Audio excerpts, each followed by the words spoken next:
السلام علیکم ناظرین، امید کرتا ہوں کہ آپ اچھے ہوں گے۔ چلیے آج کا جو ہمارا ویڈیو ہے وہ بہت ہی اہم ہے، کیونکہ آج ہم یونٹ 8 یعنی جو غیر افسانوی نثر ہے اس کو ایک ویڈیو میں آج ہم پوری بات کریں گے۔ آج ہم جتنے بھی 9 10 12 پوائنٹ ہے وہ ہم اس پہ بات کریں گے، اس لیے آپ ہمارے ویڈیو کو شروع سے آخر تک دیکھتے رہیے۔ امید ہے کہ آپ کا یہ یونٹ 8 غیر افسانوی نثر جو ہے اس کا جو مفہوم ہے وہ آپ کے ذہن میں آ جائے گا۔ چونکہ وقت کم بھی ہے، ہم تھوڑا تھوڑا دیکھ لیتے ہیں، پھر وقت ملا تو اس پر تفصیلی گفتگو ہم کریں گے۔ تو چلیے، غیر افسانوی نثر میں سب سے پہلے سوانح نگار اور اس کے سوانح کی بات کہی گئی ہے، تو میں نے سب سے پہلے الطاف حسین حالی کی جو لکھی ہوئی ہے حیات جاوید، چونکہ آپ کے سلیبس میں بھی پہلے نمبر پر حیات جاوید کو لکھا گیا ہے، لیکن آپ کو یہ یاد ہونی چاہیے کہ حیات جاوید یہ الطاف حسین حالی کی لکھی ہوئی تیسری سوانح عمری ہے۔ ہاں، الطاف حسین حالی کی لکھی ہوئی سر سید کی مفصل تیسری سوانح عمری ہے، یعنی اس سوانح عمری میں سر سید کے جو حالات زندگی ہے یہ 2 جلدوں میں، ایک میں جو ہے ان کے حالات زندگی کو بیان کیا گیا ہے اور دوسرے میں اس کے جو کارنامے ہیں اس کو جو ہے لکھا گیا ہے۔ میں بتا دوں کہ الطاف حسین حالی کی جو پہلی سوانح عمری ہے وہ حیات سعدی ہے، اسی لیے الطاف حسین کو پہلا باضابطہ سوانح نگار بھی کہا جاتا ہے۔ پہلا باضابطہ سوانح نگار الطاف حسین حالی ہے۔ تو پہلا جو ہے حیات سعدی ہے اور دوسرا جو ہے وہ یادگار غالب ہے، جس کو بہت مقبولیت ملی ہے، اور تیسرے نمبر پر جو حیات جاوید ہے اس میں سر سید احمد خان کی حالات زندگی کو بیان کیا گیا ہے۔ یہ پہلی بار 1901 میں نامی پریس کانپور سے چھپ کر شائع ہوئی تھی۔ کہاں سے شائع ہوئی تھی؟ تو نامی پریس کانپور سے۔ یہ کب؟ 1901 میں، ٹھیک ہے۔ شبلی نے، علامہ شبلی نے اس کو مدلل مداحی کہا ہے، یعنی حیات جاوید کو علامہ شبلی نے اس کو مدلل مداحی کہا ہے، اس میں اچھے طریقے سے سر سید احمد خان کی تعریف کی گئی ہے۔ اس طریقے سے جو ہے الفاروق، یہ آپ کے سلیبس میں دوسرے نمبر پر ہے۔ الفاروق یہ 1898 میں شائع ہوئی، یہ 1901 میں، یہ 1898 میں، لیکن دوسرے نمبر پر الفاروق 1898۔ میں نے پہلے کہا کہ حیات جاوید یہ تیسری سوانح عمری ہے الطاف حسین کی، پہلی جو ہے وہ 1898 جو ہے 96 میں غالباً ان کی ہے، وہ دیکھ لیں گے آپ کتاب میں۔ تو الفاروق جو یہ 1898 میں شائع ہوئی، یہ علامہ شبلی نعمانی کی لکھی ہوئی ہے۔ حضرت عمر رضی اللہ تعالیٰ عنہ کی سوانح عمری ہے، یہ بھی 2 جلدوں میں ہے، ایک میں ان کے حالات زندگی اور دوسرے میں ان کے کارنامے کو بیان کیا ہے علامہ شبلی نے۔ یہ الفاروق جو پہلی بار 1898 میں شائع ہوئی، جس کے مواد کے لیے شبلی نے روم و شام کا سفر کیا تھا۔ روم اور شام، حضرت عمر رضی اللہ عنہ نے شام کو فتح کیا تھا، تو مواد لینے کے لیے علامہ شبلی نے روم اور شام کا سفر کیا اور پھر مواد کو اکٹھا کر کے انہوں نے الفاروق جیسی کتاب لکھی جو بہت مقبول ہے۔ اس طریقے سے یہ سوانح جو سلیبس میں 2 ہے، میں زیادہ تفصیلی گفتگو نہیں کروں گا کیونکہ ویڈیو لمبا ہو جائے گا اور ٹائم بھی کم ہے، اس لیے بس ایک کنسیپٹ آپ کے ذہن میں دے رہا ہوں تاکہ آپ کو یاد رہے۔ اس طریقے سے ورود مسعود یہ 1988 میں شائع ہوا۔ ورود مسعود یہ کن کی لکھی ہوئی ہے؟ تو مشہور جو ہے مسعود حسین خان کی سوانح عمری ہے۔ دیکھیے، سوانح اور خود نوشت میں فرق کیا ہوتا ہے؟ سوانح جو دوسرے کے زندگی کے بارے میں لکھا جائے، جیسے اگر میں لکھوں گا تو کسی دوسری شخصیت کے بارے میں لکھوں گا، لیکن اگر خود نوشت، خود مصنف اپنی زندگی کے حالات کو بیان کرتا ہے۔ تو ورود مسعود یہ مسعود حسین خان کی سوانح عمری ہے۔ مسعود حسین خان نے اپنی ساری یعنی مکمل حالات زندگی کو اس کے اندر بیان کیا ہے۔ اس کے اندر 10 ابواب ہیں۔ کتنے ابواب ہیں؟ 10 ابواب ہیں۔ آپ کو یاد رکھنی ہے کہ ورود مسعود کب شائع ہوئی؟ تو 1988 میں۔ مسعود حسین خان کی سوانح عمری ہے، مکمل حالات زندگی کو اس میں بیان کیا گیا ہے۔ اب ہم بات کرتے ہیں خود نوشت ہی میں دوسرے نمبر پر ہیں خواب باقی ہیں.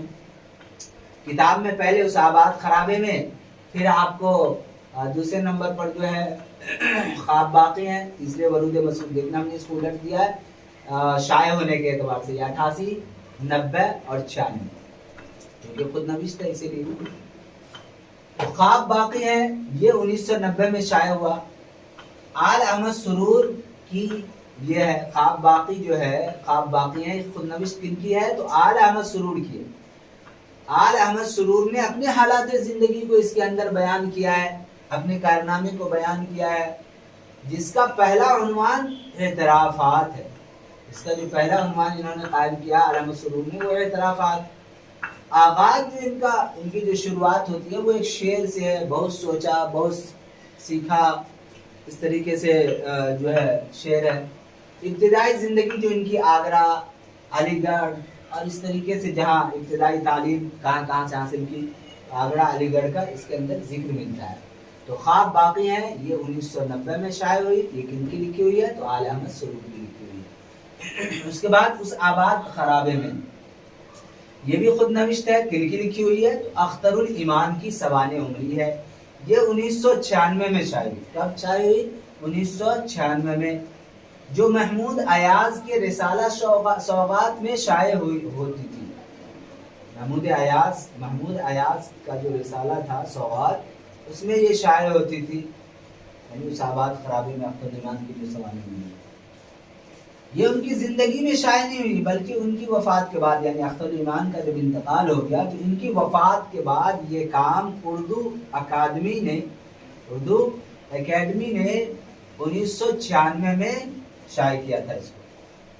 ان کے وفات کے بعد، یعنی اختر الایمان کے وفات کے بعد ان کی خود نوشت کو کس نے شائع کیا تھا؟ اردو اکیڈمی نے 1996 میں. اس میں 15 ابواب ہیں، ایک دیباچے ہیں اور ایک مقدمہ بھی انہوں نے قائم کیا. اس طریقے سے آپ دیکھ رہے ہیں. اب ہم بات کریں گے مکتوب نگاری اور مکتوب ان کی. مکتوب میں اردو معلی یہ بہت ہی مشہور ہے، مرزا غالب کی لکھی ہوئی ہے. مرزا غالب کی اس سے پہلے ایک عود ہندی